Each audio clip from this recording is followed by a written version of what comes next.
모세가 장성한 후에 한 번은 자기 형제들에게 나가서 그들이 고되게 노동하는 것을 보더니 어떤 애굽 사람이 한 히브리 사람 곧 자기 형제를 치는 것을 본지라. 좌우를 살펴 사람이 없음을 보고 그 애굽 사람을 쳐 죽여 모래 속에 감추니라. 이튿날 다시 나가니 두 히브리 사람이 서로 싸우는지라.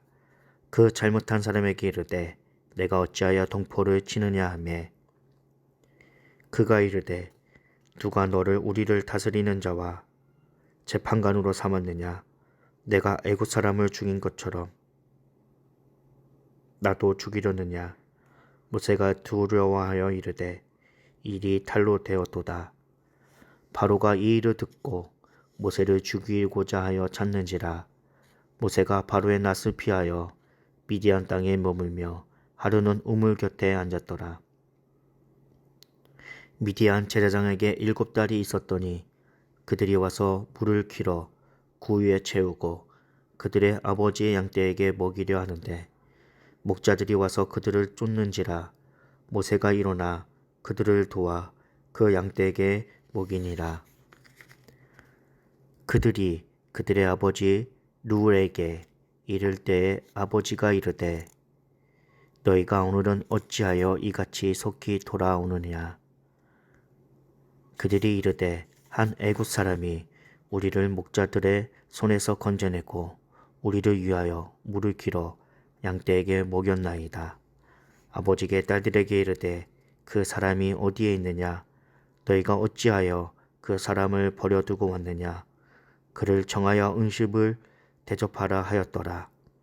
모세가 그와 동거하기를 기뻐하며 그가 그의 딸 십보라를 모세에게 주었더니 그가 아들을 낳음에 모세가 그의 이름을 게르솜이라 하여 이르되 내가 타국에서 나그네 되었음이라 하였더라.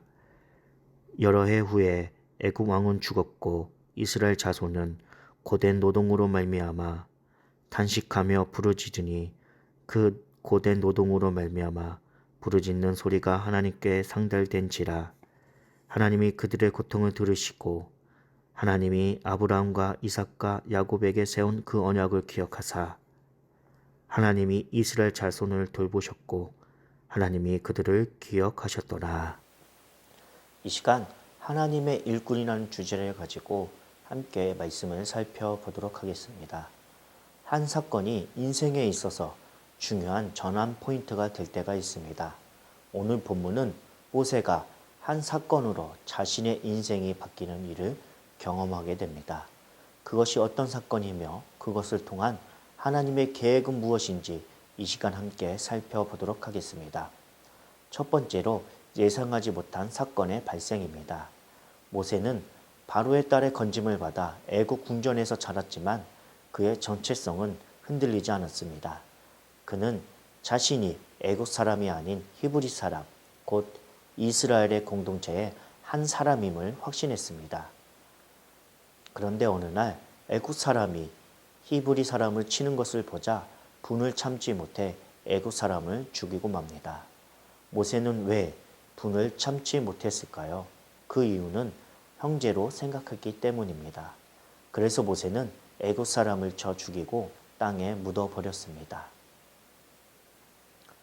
인간적 의욕이 넘쳐 문제를 지혜롭게 처리하지 못한 결과입니다.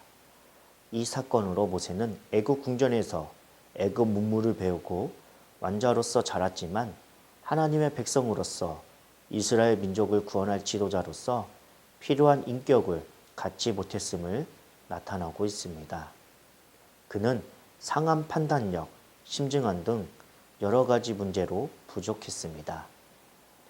아무리 좋은 의도라고 할지라도 그 일을 행할 때는 하나님의 인도하심을 받아 그분의 뜻에 순종해야 합니다. 하나님의 일을 인간적인 방법으로 하려고 한다면 실패하게 될 것입니다. 그것은 하나님의 생각과 뜻은 인간의 생각과 뜻과 전혀 다르기 때문입니다.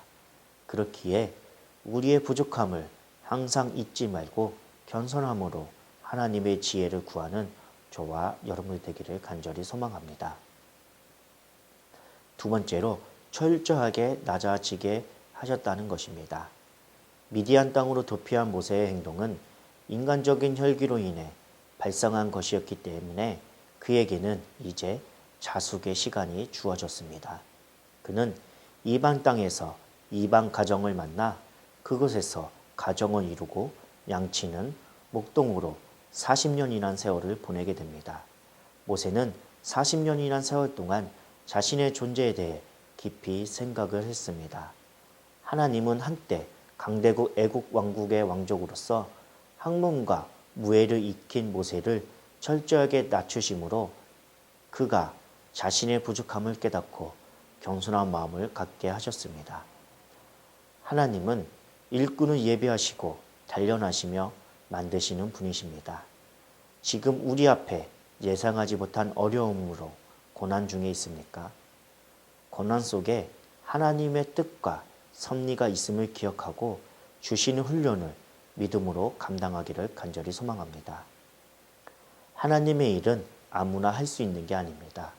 하나님께 충분한 훈련과 단련을 받은 사람만이 할 수 있습니다. 하나님은 훈련을 통해 그분이 쓰기에 합당한 일꾼으로 만드시는 분이십니다. 우리의 성품이 다듬어져야 하나님이 우리를 사용하신다는 것입니다. 하나님은 지금도 우리를 하나님의 일꾼으로 만들기 위해 우리를 단련시키고 있습니다.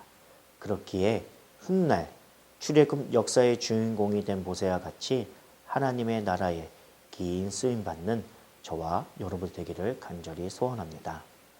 세 번째로 들으시고 기억하시는 하나님이십니다. 모세가 미디안에서 하나님께 철저한 훈련을 받는 동안 모세를 죽이려고 했던 애굽 왕은 죽었지만 이스라엘 백성은 더욱더 고난에 힘들어하고 있습니다. 이스라엘은 고된 노동으로 인해 하나님께 부르짖었습니다. 이스라엘이 부르짖는 소리는 하나님께 상달되었습니다. 하나님은 그들의 소리를 들으시고 아브라함과 이삭과 야곱과 세우신 언약을 기억하셨습니다. 성경은 이렇게 표현하고 있습니다. 하나님께 상달된지라 하나님이 들으시고 하나님이 기억하사 하나님이 돌보셨고 하나님이 기억하셨더라. 이스라엘을 향한 하나님의 구원 계획은 우연히 일어난 것이 아닙니다. 하나님은 하나님이 정하신 때가 되면 반드시 그 언약을 성취하시는 분이십니다. 오늘날 우리에게 주신 약속들이 우리의 간절한 부르짐에도 불구하고 아직 응답되고 있지 않다고 할지라도 실망하거나 원망해서는 안 됩니다. 우리는 오히려 아직 하나님의 때가 이르지 아니한 줄 알고 그 하나님의 때를 바라보며 하나님의 약속이 이루어지기를 더욱 간절히 기도해야 합니다. 사랑하는 성도 여러분, 부족한 사람들을 불러 훈련시키고 연단시키는 분이 바로 하나님이십니다.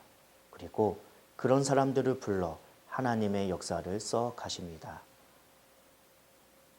또한 하나님의 때에 하나님께서 약속하신 모든 것을 이루어 주신다는 것입니다.